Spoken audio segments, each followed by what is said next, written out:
Meeting. అవును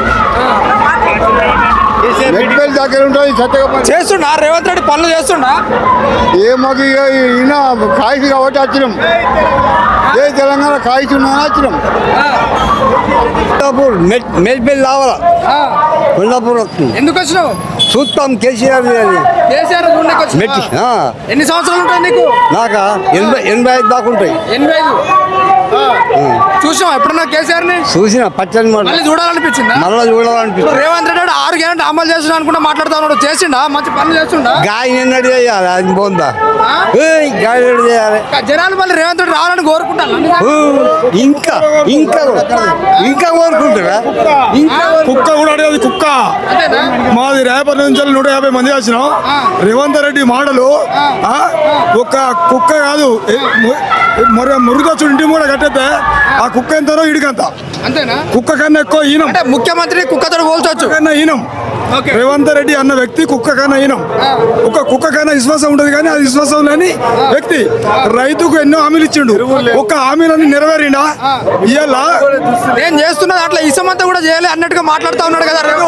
ఇవాళ ఒక కాళేశ్వరం ఇంత వలిగిపోతే కలిగిపోయిందని కూడా చేయని వ్యక్తి ఆడు. ఇవాళ రైతుకు ఏం చేస్తాడు? ఏం చేస్తాడు? ఇవాళ రైతు రాజ్యం తీసుకొచ్చిందే కాంగ్రెస్ గవర్నమెంట్ అన్నట్టుగా గవర్నమెంట్ రాలేదు. ఇవాళ కేసీఆర్ గవర్నమెంట్ వచ్చింది. కేసీఆర్ గవర్నమెంట్ రైతులకు న్యాయం చేసింది. రైతులను నిలబెట్టిన ఘనత కేసీఆర్. ఇలా తెలంగాణ పుట్టిన వ్యక్తి అంటే కేసీఆర్ మునగాడు. ఇలా రేవంత్ రెడ్డి అన్న మునగాడు కాదు. ఇలా కుక్క ఎంతనో ఈయనకెంత. కుక్కకెంత విశ్వాసం అంటే ముఖ్యమంత్రి కుక్కతో పోలుస్తున్నాం. ఈనం ఒక కుక్క నయం. కుక్క కన్నా ఈనం. రేవంత్ రెడ్డి అన్న వ్యక్తి కుక్క కన్నా ఈనం. దానికి విశ్వాసం. జనాలు మామూలు ఊర్లో కేసీఆర్ రావాలని కోరుకుంటున్నారా? అంటే మాట్లాడుకుంటారు కదా మామూలుగా. 100% 100% ఎందుకు వచ్చిందంటే రేవంత్ రెడ్డి అన్న వ్యక్తి రాబోవు.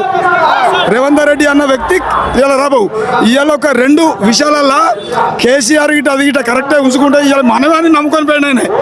అయితే మేమేమనుకున్నాం అంటే రెండింటిలో మార్పు తేవాలని మేము అనుకున్నాం. ఈ మార్పు కాదు, రైతులకు మార్పు తెచ్చిండు. చెప్పులు కూడా ఎత్తుకపోయిన వ్యక్తి మళ్ళీ రావాలా రేవంత్ రెడ్డి? రేవంత్ రెడ్డి ఎక్కడ ఇంకా ఇలా దేవస్థానాలకు చెప్పులు ఇసుకపోతాను చూడు.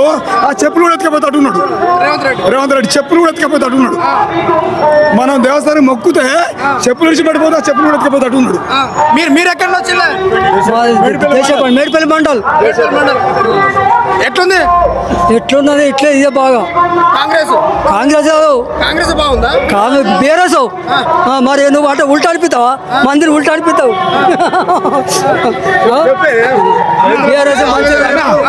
ఇవాళ రేవంత్ రెడ్డి అన్న వ్యక్తి ఒక దాదాపు 444 హామీలు ఇచ్చిండు. ఏ హామీ అన్న నెరవేరిందా? ఏ రోజన్నా? ఇవాళ ఏమన్నంటే కేసీఆర్ అన్న వ్యక్తి అన్న పోతే ఇవాళ పుట్టగడతాడు. కేసీఆర్ గిట్ట అసెంబ్లీలోకి పోతే రేవంత్ రెడ్డికి భార్య భర్తలు ఎట్లా చేసుకున్నాడో ఇలా ఒక కేటీఆర్ను హరీష్ రావునే కోల్తలేరు వీళ్ళు 90 మంది. కేసీఆర్ అన్న పోయి ఒక పసిన అడుగుతా చెప్తాడా? ఈ మొన్నగాడు చెప్తాడా? చెప్పగలుగుతాడా? పసిన ఒకసారి పసినెత్తాడు తెలంగాణ గురించి. ఆ పసిన చెప్పగలుగుతాడా? కానీ 10 సంవత్సరాలు కేసీఆర్ పాలన ఉన్నప్పుడు ఎలాంటి అభివృద్ధి చేయలేదు అన్నట్టుగా మాట్లాడుతూ ఉన్నాడు. 100% కేసీఆర్ అన్న వ్యక్తి ఒక నీళ్ళెట్లా గలగల వారినియో గట్లా వేసిండు. ప్రతి ఊళ్ళో వేసిన ఘనత కేసీఆర్కి దక్కింది. ప్రతి నియోజకవర్గంలో ప్రతి గ్రామంలో ఇవాళ ప్రతి ఒక ఇంటి కుటుంబం ఎట్లా ఉన్నదో ప్రతి ఇంటికన్నా ఎక్కువ ఆయన చేసిండు. ప్రతి ఇంటికి అందింది ఆయన సేవలు. అందంది ఏం లేదు. ఈయననేమో చేతడు ఈ తోక పొడుగుంది అనుకున్నాం. ఈ తోక పొడుగుడు కాదు, కోసిపారంగిండి తోక. కోసిపారంగిండు. ప్రతి పల్లెలో కోసిపారేసిండు. ప్రతి కుటుంబాన్ని ఎన్నో చూసినా కూడా ఈయన జోలి అన్నది లేదు. అయినాక 6 నెలలే ఉండే. ఈ రేవంత్ రెడ్డి మాటలు 6 నెలల గ్యారెంటీ అన్నది. 6 నెలలకే